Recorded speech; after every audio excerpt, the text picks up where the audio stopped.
Bismillahirrahmanirrahim. Assalamualaikum warahmatullahi wabarakatuh. Perkenalkan, nama saya Dr. Fianti Margono dari program Studi Ilmu Hukum Universitas Muhammadiyah Sukabumi semester 4. Saya di sini akan memenuhi tugas saya, yaitu membuat video mengenai kasus HAM di Indonesia dan di dunia.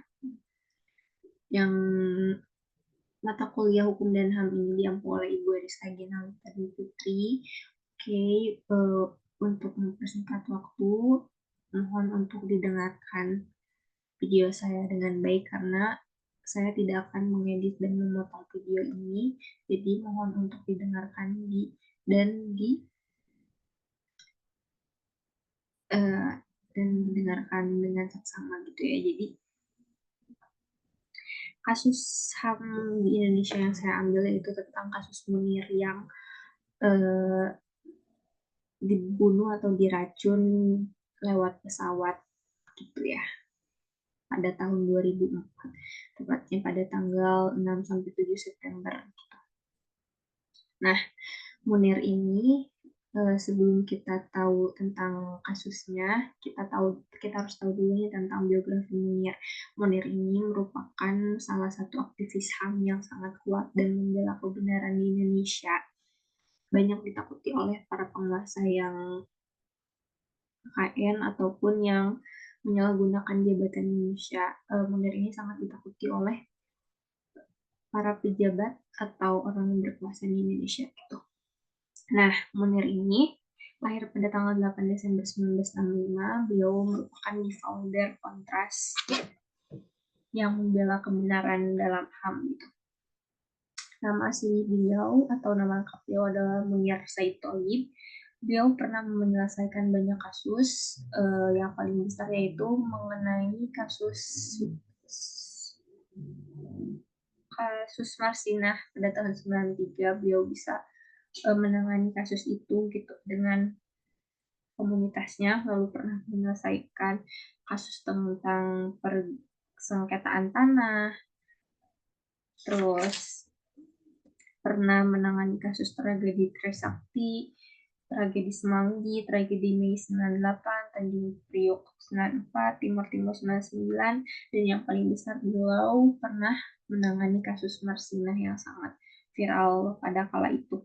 Beliau juga pernah melengsarkan bintang TNI yang ada di Indonesia, 4 jenderal TNI. Salah satunya adalah calon presiden Indonesia tahun ini, yaitu Bapak Prabowo Subianto. Beliau yang melengsarkan para petinggi tentara itu. Nah, makanya Munir ini sangat ditakutkan atau sangat takut apabila dia hidup sampai sekarang. Nah, sekarang lanjut ke kronologi kasus Munir. Jadi Munir ini pada saat tujuan dia untuk pergi ke Belanda. Jadi Munir itu ada tujuan untuk pergi ke Belanda, tepatnya ke Utrecht, Belanda, atau ke Universitas Utrecht, Belanda untuk melanjutkan S3-nya dan menyelesaikan tesisnya dengan judul Penghilangan Orang Secara Paksa pada Aktivis di Indonesia tahun 98. Topik tesis yang dia bawakan sangat kontroversial dan sangat ditakuti oleh orang pejabat apabila tesis ini apabila tesis Munir ini tuh selesai dan membuka fakta kepada masyarakat Indonesia, pasti mereka pada takut gitu ya, kebohongan-kebohongan yang mereka miliki. Makanya Munir ini direncanakan untuk dibunuh gitu.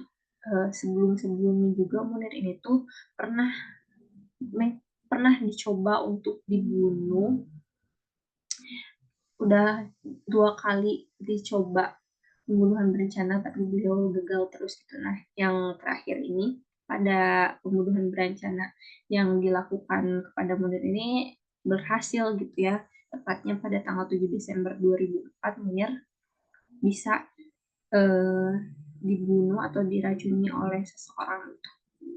Nah, untuk kronologi kasusnya yang pertama, pada tanggal 2 September sebenarnya itu sebelum dia berangkat ke Amsterdam, dia tuh sempat dapat panggilan terus-menerus dari yang namanya tuh Polikarpus. Nah, si Polikarpus ini merupakan kenalan yang baru-barulah kenal sama Munir gitu.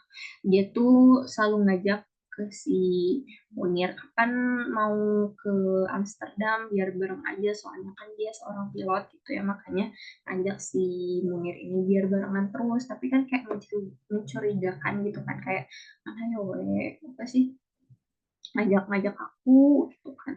Terus abis itu pada tanggal 6 Septembernya si Munir berangkat dari Indonesia ke Amsterdam, tapi sebelum ke Amsterdamnya itu dia tuh harus transit dulu ke Singapura gitu. Terus abis itu pada saat jam dia dari Indonesia ke Changi Airport, dia tuh disuruh sama si Polikarpus ini duduk bercengkrama bersebelahan gitu ya di kursi bisnis, karena si Polikarpus tuh ada di kursi bisnis. Akhirnya si Munir ini ikut ke kursi bisnis untuk ngobrol bercengkrama, karena sebagai teman yang baru kenal gitu kan, untuk PDKT lain lainnya kayak ya mempererat silaturahmi. Ternyata di balik itu semua Polikarpus ini sebagai kaki tangan dari orang jahat gitu ya. Terus abis itu di pas dia menuju ke Changi Airport, dia tuh sempat mengunjung jeruk sama bakmi goreng gitu. Terus abis itu dia turun di Changi Airport, dia turun di coffee shop, tepatnya di coffee shop namanya lupa apa. Dia minum hot chocolate yang ditraktir sama si Polikarpus ini. Terus mereka ngobrol bareng juga kan. Terus akhirnya setelah menunggu lama, akhirnya si Munir ini pergi melanjutkan perjalanannya untuk ke Amsterdam. Nah, setelah 3 jam dia di perjalanan, perut dia tuh terasa mual dan pusing. Akhirnya dia tuh menelpon istrinya, bertanya, kok aku tiba-tiba pusing ya, katanya tuh. Padahal dari tadi aku biasa aja, pokoknya dia udah ngerasa ada yang aneh di badannya, nggak enak pokoknya mah ya di badannya. Akhirnya dia minta tolong ke pramugari yang ada di pesawat itu, kalau misalkan kenapa. Terus kayak kan ada ya dokter yang satu pesawat dengan si Munir ini, di dikasihlah bantuan sama si dokter itu kalau misalkan kayaknya dia mau tabir deh gitu, soalnya dari mimik muka dan terus dia bolak-balik ke kamar mandinya, di apa sih namanya, di diagnosa kalau misalkan dia tuh muntaber bukan keracunan. Nah, setelah 3 jam itu ternyata si Munir ini udah nggak ada nyawanya lagi gitu, udah lenyap, terhidup pula, sudah nggak ada nyawanya lagi. Intinya mah dia udah meninggal gitu ya setelah 3 jam perjalanan itu Terus habis itu sesampainya di Amsterdam, dia pasti langsung diotopsi ke rumah sakit terdekat kan. Katanya mah ada sebuah racun di dalam tubuhnya, yaitu tepatnya ada semacam racun arsenik dengan 3,1 miligram dalam darah, 4,8 miligram dalam urin, dan 460 miligram dalam lambung. Otomatis istrinya Suciwati gak terima dong kalau misalkan suaminya diracun gitu, sedangkan dia tuh seseorang yang ingin membela kebenaran di negeri ini gitu. Nah, akhirnya si istrinya ini gak terima, dan banyak orang yang demo dengan pembunuhan yang dilakukan kepada Munir ini gitu. Banyak orang yang gak terima kalau si Munir ini dibunuh sama orang-orang gitu kan. Nah, akhirnya setelah itu setelah Munir setelah Munir dinyatakan meninggal dan diracun, semua pihak pasti membela kebenaran untuk membela Munir ini, dan Presiden Susilo Bambang Yudhoyono pun membentuk tim gitu, tim pencari fakta untuk mencari siapa nih dalang atau pembunuh Munir yang asli gitu. Nah, setelah diselidiki dalam pengadilan pertamanya, Polikarpus ini dinyatakan tidak bersalah dan tidak terbukti kalau misalkan dia yang bunuh si Munir, karena tidak ada bukti yang konkret kalau misalkan si Munir ini dibunuh sama Polikarpus. Lalu beliau cuma dipenjara 2 tahun karena menyalahgunakan surat tugas katanya tuh. Nah, sebenarnya tuh pada saat tanggal 6 September dan 7 September ini, Polikarpus ini tidak diperkenankan untuk kerja karena beliau harusnya tuh cuti, tapi malah kerja gitu kan, kayak ada penyalahgunaan penyalahgunaan apa namanya? Penyalahgunaan wewenang kan untuk kerja, harusnya kan dia waktunya untuk libur, dia malah cuti gitu kan. Terus habis itu beliau di penjara selama 2 tahun. Nah, karena jaksa tidak terima dengan keputusan dia cuma di penjara 2 tahun, sedangkan Munir bisa meninggal gitu, akhirnya jaksa mengajukan PK untuk mengetahui lagi nih siapa dalang dibalik semuanya. Setelah diketahui, akhirnya si si Polikarpus ini mengaku kalau misalkan dia yang ngebunuh si Munir, tapi banyak kejanggalan yang di banyak kejanggalan yang si Polikarpus ini bilang gitu. Nah, untuk kejanggalan kita taruh di akhir ya. Nah, pokoknya dalam pengadilan kedua ini si Polikarpus ini dijatuhi hukuman 14 tahun penjara. Tapi for your information, si Polikarpus ini cuma di penjara dari 2008 sampai 2014 aja, kayak gak banget guys sih, cuma 6 tahun di penjaranya gitu. Padahal untuk pidana penjaranya dia diancam hukumannya 14 tahun penjara, tapi cuma 6 tahun doang dia di penjara gitu. Kayak banyak kali backingan gitu buat si Polikarpus ini. Untuk kejanggalan-kejanggalannya ada banyak banget kejanggalan ya tentang kasus ini. Yang pertama, Polikarpus dia tuh nggak mengakui kalau misalkan dia melakukan kesalahan ngebunuh si Munir, karena dia tuh kayak kaki tangannya aja loh, bukan emang orang yang ngebunuh si Munir ini gitu. Lalu si Polikarpus ini pada saat harusnya dia terbang ke Amsterdam, dia tuh malah nggak ikut ke Amsterdam, jadi dia cuma dari Jakarta sampai ke Changi Airportnya aja gitu. Dari Changi Airport ke Amsterdam dia tuh nggak ikut terbang, dia pokoknya tidak tahu kemana lah, intinya mah cuma sampai ke Changi Airport aja. Terus habis itu kita tuh nggak tahu kapan waktu dia si Munir ini diracun, kapan sama pada saat apa, apakah dari jeruknya atau dari rasa coklat gitu kan, kita nggak tahu gitu kapan si Munir ini diracunnya. Terus eh, kejanggalan yang terakhir ya, kejanggalan selanjutnya itu pada kan SBY itu mengambil kan SBY itu mencari tim fakta kan, tim pencari fakta TPF gitu. Nah, tapi setelah dicari gitu ya tim pencari fakta ini, beliau kan pasti mengumpulkan fakta-fakta atau dokumen-dokumen kan dalam kasus pencariannya. Harusnya ada tuh dokumen yang diadili, tapi dokumen itu pokoknya seketika hilang. Pokoknya mah bilangnya mah gak ada sama sekali dokumen yang ada gitu, kayak tiba-tiba lenyap hilang gak tahu mana kan, sangat bingung kan, jadi siapa sih pembunuhnya asli. Terus kayak disengaja gitu dokumen dokumen tentang pembunuhan Munir ini tuh kayak dihilangkan secara sengaja. Terus habis itu katanya mah ya, jadi si Polikarpus ini sebagai kaki tangan dari anggota BIEN.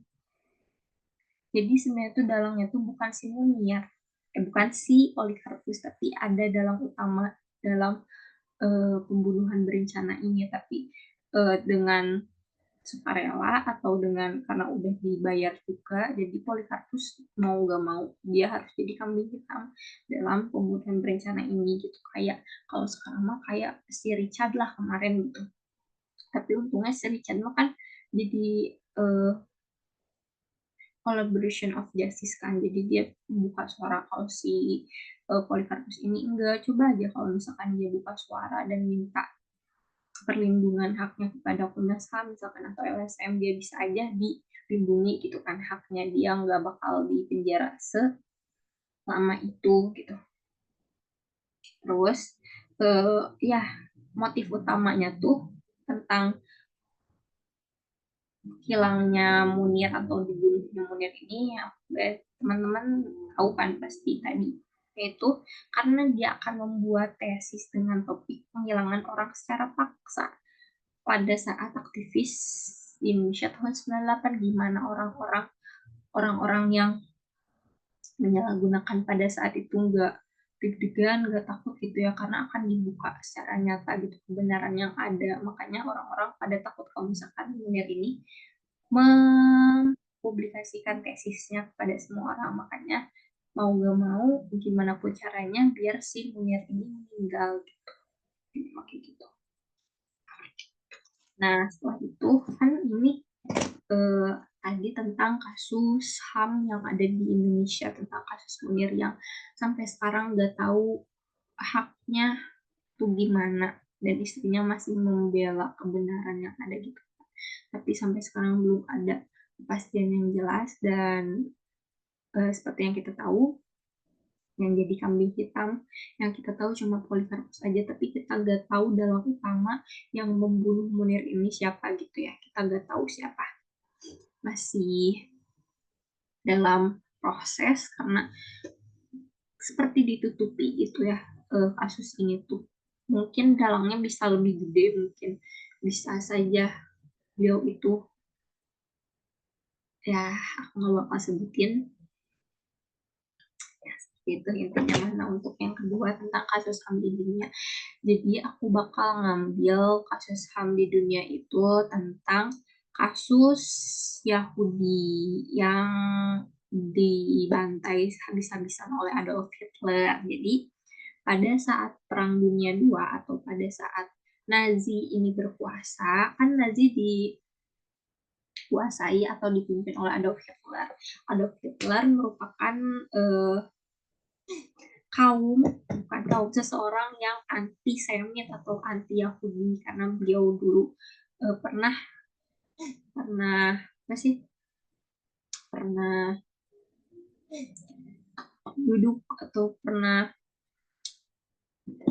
tinggal di Wina, sedangkan Wina itu sangat anti Yahudi sekali, karena Adolf Hitler ini percaya kalau misalkan Yahudi ini merupakan bangsa yang dimuliakan atau bangsa unggul lah gitu. Nah, Adolf Hitler ini gak mau kalau misalkan Yahudi itu bisa mengalahkan ras dia. Dia kan sangat nasionalis, sangat Jermanisme banget gitu.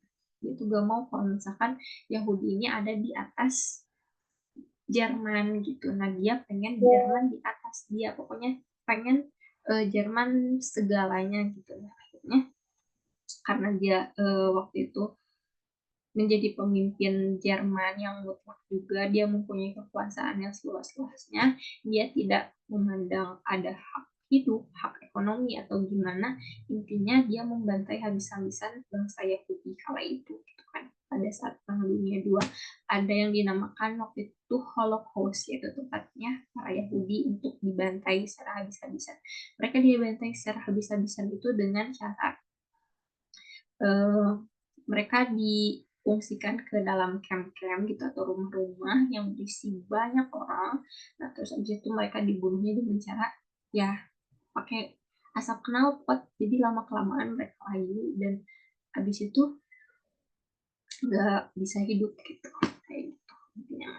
Nah, mereka dibantainya tuh secara itu. Nah, dulu juga Yahudi itu merupakan di kan dulu Jerman tuh kebanyakan yang ngungsi di Jerman tuh kan orang-orang Yahudi ya.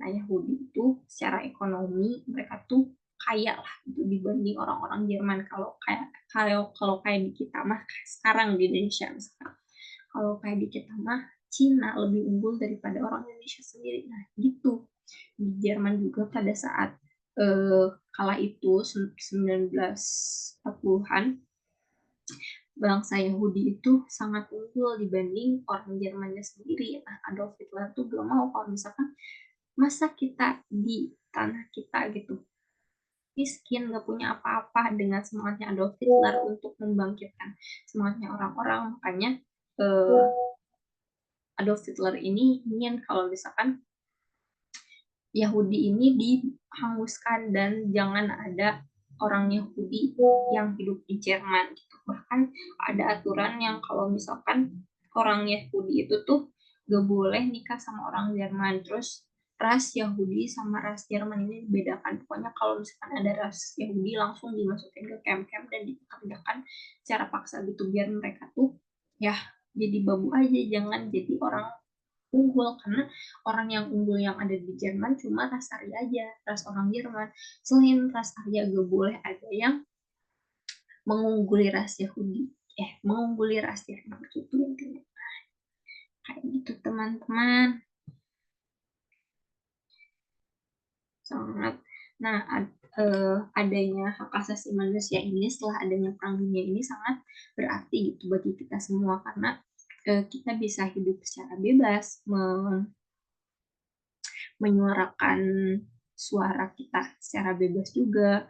Ekonomi kita tidak seenaknya gitu, kayak misalkan kita kerja ya pasti ada imbalannya gitu. Kalau misalkan zaman dulu sebelum adanya hak asasi manusia, kerja tuh ya dikerjakan secara bebas, kita nggak ada tuh kita dibayar buat kerja atau gimana 24 jam kerja juga bisa gitu sebelum adanya HAM. Sangat-sangat kayak tidak berperi kemanusiaan banget gitu. Nah, beruntungnya kita sekarang hidup ini dengan adanya HAM, kita bisa hidup secara bebas, menyuarakan semua kebenaran yang ada secara bebas gitu. Nah, mungkin cukup sekian pemaparan kasus yang ada di Indonesia dan ada di dunia ini. Kurang lebihnya mohon maaf apabila ada yang ingin diceritakan atau ingin lebih paham tentang kasus yang saya bawakan tentang Munir dan Yahudi, boleh langsung tanya atau bertanya langsung ke saya karena saya sangat terbuka untuk semua. Nah, kemungkinan karena di online ini sangat terbatas waktunya, jadi mohon maaf apabila belum sempurna gitu. Apabila teman-teman ingin mengetahui lebih dalam tentang dua kasus ini, boleh langsung tanyakan ke saya gitu. Nanti saya akan jelaskan secara tatap muka, karena biar kalau tatap muka tuh tanya teman-teman lebih paham gitu kan, dan melihat muka saya secara langsung bisa jadi kalian lebih paham gitu dengan apa yang saya jelaskan. Jadi sekarang saya mohon pamit undur diri. Eh, Maaf apabila ada banyak kesalahan. Akhirul kalam, assalamualaikum warahmatullahi wabarakatuh. See you and see you. Terima kasih semuanya.